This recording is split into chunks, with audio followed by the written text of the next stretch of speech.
Üdvözlöm kedves nézőinket! Most kaptuk a hírt, hogy Szolnok város lakóit furcsa zajok rázzák meg. Vajon mi lehet a háttérben?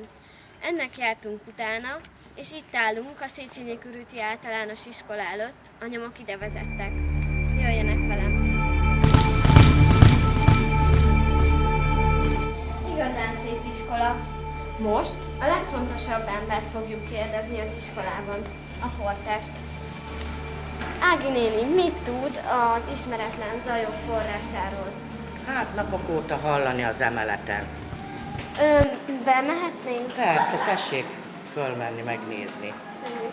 Félelmetes zajok. Egyre izgalmasabb, egyre jobban lehetne hallani.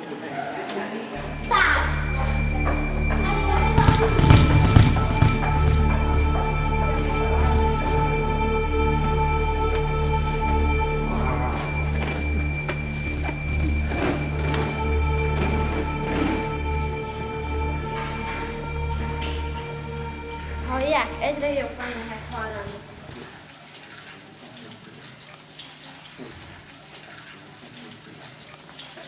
Ez az ajtó lesz az.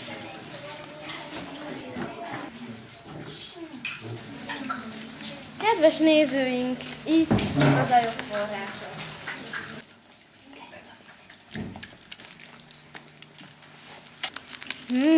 Na ezt megkóstolom én is.